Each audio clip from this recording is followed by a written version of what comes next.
IT, ఆరోగ్యం, వైద్య సౌకర్యాలు, విద్య, నైపుణ్యం, పర్యావరణం, సహజ వనరుల పరిరక్షణ, మౌలిక వసతులు, రోడ్లు, నీటి పథకాలు, ఇంకో పక్కన పట్టణాభివృద్ధి, గ్రామీణాభివృద్ధి, అదే మరిగా ఎక్కడికక్కడ అడ్మినిస్ట్రేషన్ యొక్క ఎఫిషియన్సీ పెంచుకుంటూ డిజిటల్ గవర్నెన్స్ని రేపు రాబోయే రోజుల్లో మనం చూస్తే ఎవ్రీథింగ్ విల్ బి ఆన్లైన్.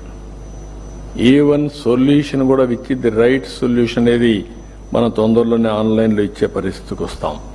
ఇంకొక పక్కన 3 ప్రయోగాలు మన రాష్ట్రంలో జరుగుతున్నాయి బిల్ గేట్స్ ఫౌండేషన్ నుంచి.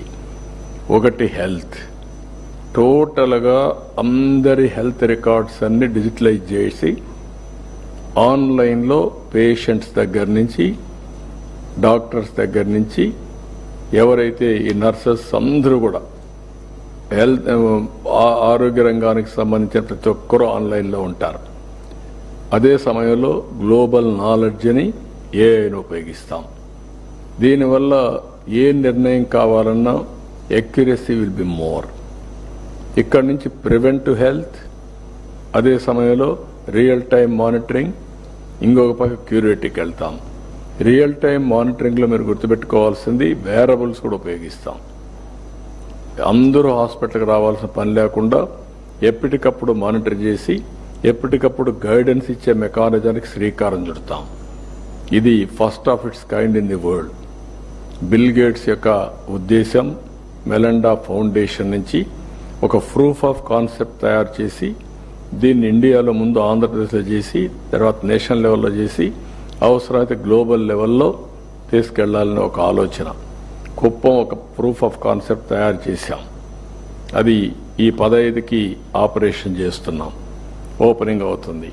అక్కడి నుంచి 6 months చిత్తూరు డిస్ట్రిక్టివ్ టోటల్గా రోల్అవుట్ చేస్తున్నాం. అది ఒక మోడల్ కింద పైలట్ కింద తయారవుతుంది. ఇది అవుతానే రాష్ట్రం మొత్తం రిప్లికేట్ చేస్తున్న 2 years టైంలో. ఈ 2 years టైంలో ప్రపంచంలో ఉండే వేరబుల్స్ అన్నీ కూడా తీసుకొస్తాం. కాస్ట్ ఎఫెక్టివ్ మ్యానుఫ్యాక్చరింగ్కి వెళ్తాం. ఇంకో పక్క నాలెడ్జ్ తీసుకొస్తాం. అటు కేంద్రం ఇచ్చే డబ్బులు, మన డబ్బులు, లేకపోతే అన్నీ కూడా ఇచ్చేస్తాం. ఇన్సూరెన్స్ కానీ అన్నీ ఇంటిగ్రేట్ చేస్తాం. బెస్ట్ హెల్త్ ప్రొవైడ్ చేయాలని. రెండోది మీరు చూస్తే అగ్రిటెక్, అందులో కూడా ఏఐ ఎట్లా ఉపయోగిస్తాం, ఈరోజు రియల్ టైం టెక్నాలజీ ఎట్లా ఉపయోగిస్తాం, మోడర్నైజేషన్కి ఎట్లా పోతాం, ఇవన్నీ కూడా వర్కౌట్ చేస్తున్నాం. మూడోది ఎడ్యుకేషన్. ఫ్యూచర్ ఎడ్యుకేషన్ కోసం స్కిల్ కానీ అదే సమయంలో మనం ఇచ్చే సిలబస్ కానీ ఇవన్నీ కూడా మార్చి ఏ విధంగా ఇన్నోవేటివ్ వే, ఏదైతే 10th క్లాస్ కంటే ముందే వొకేషనల్ ఎడ్యుకేషన్ పెట్టగలుగుతామా, యూస్ఫుల్ ఎడ్యుకేషన్ పెడతామా, డిగ్రీల్లో ఎన్నిట్లో సిలబస్ టోటల్గా మారుస్తామా. ఈ మధ్యకాలం నేను ఐఐటి మొన్న మాట్లాడుతామని చెప్తున్నారు.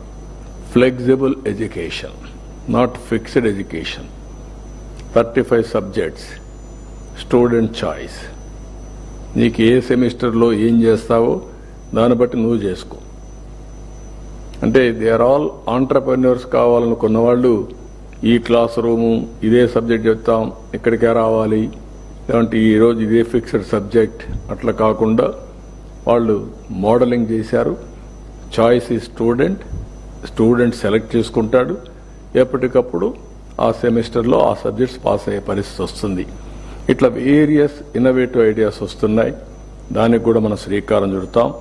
అల్టిమేట్గా మీరందరూ గుర్తుపెట్టుకోవాల్సింది, ఎక్కడికక్కడ ప్రజాప్రతినిధులు, అధికారులు అంతా కూడా సోషల్ యాక్టివిస్టులు కూడా ఎవరైతే కలిసి రాగలుగుతారో వాళ్ళందరినీ కలిపి తీసుకొని వెళ్లాల్సిన అవసరం ఉంది. ఇంకొక పక్కన సెక్రటరియట్ దగ్గర నుంచి రాష్ట్ర స్థాయి వరకు యూనిఫామ్గా క్రియేటివిటీ ఉంటుంది, ఇన్నోవేషన్ ఉంటుంది.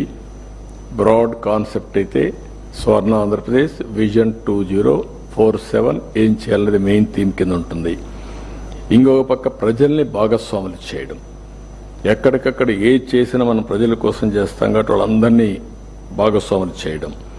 ఇంకొక పక్కన మీరు చూస్తే ఆర్టీజీఎస్ని, జిఎస్డబ్ల్యూఎస్ని, రియల్ టైం ట్రాకింగ్ ఇలాంటి వినూత్నమైన కార్యక్రమాలతో ఈరోజు మనకు అన్ని వింగ్స్ ఉన్నాయి. ఇంటిగ్రేటెడ్ గవర్నమెంట్ తరఫున పనిచేయడానికి GSWS ఉంది. టెక్నాలజీ ఆర్టీజీఎస్ సెంటర్స్ అన్ని కాన్స్టిట్యున్సీ లెవెల్కి వస్తాయి. అవసరమైతే మండలం వరకు తీసుకెళ్తాం, అవన్నీ కూడా వస్తాయి. ఇవన్నీ చేయడానికి మళ్ళా KPI, clear cut mile stones, మళ్ళీ క్వార్టర్లీ ఒకసారి GSTP మెజర్మెంట్స్, అవి కూడా మనం చేసుకుంటాం.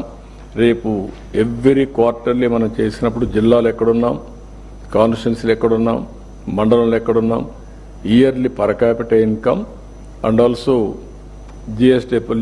GSDP స్టేట్ లెవెల్లో వస్తే, జిల్లా లెవెల్లో డొమెస్టిక్ ప్రోడక్ట్ వస్తుంది, విలేజ్ లెవెల్లో వస్తుంది. దీన్ని ఎక్కడికక్కడ మెజర్ చేసుకుంటూ మనం అందరం ముందుకు పోతాం. అల్టిమేట్గా యూనిఫామ్ డెవలప్మెంట్ జరగాలి. హిస్టారికల్గా కొన్ని ప్రాబ్లమ్స్ వల్ల కొన్ని ప్రాంతాలు వెనుకబడ్డాయి. ఈరోజు మనం ఒకసారి చూస్తే ఈరోజు Visakhapatnam highest per capital income. అదే సమయంలో కొన్ని జిల్లాలు చూస్తే పక్కనుండే శ్రీకాకుళం వెనకనుంది. ఏజెన్సీ ఏరియాలు వెనకబడ్డాయి. కొన్ని కరువు జిల్లాలు కూడా, ప్రకాశం జిల్లా కానీ ఇలాంటి కొన్ని ఇంకా బ్యాక్వర్డ్గా ఉన్నాయి. అదే మరి రాయలసీమలో బోలెడన్ని అవకాశాలు ఉన్నాయి. ఇంకా మనం చేయాల్సిన చాలా ఉంది.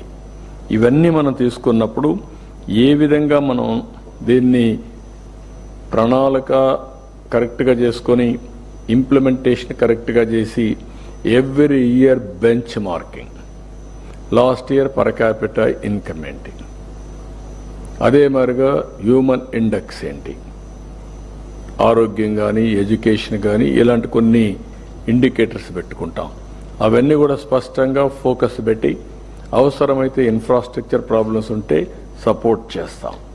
ఒకవేళ అడిషనల్గా రిసోర్సెస్ పంప్ చేయాల్సి వస్తే చేస్తాం.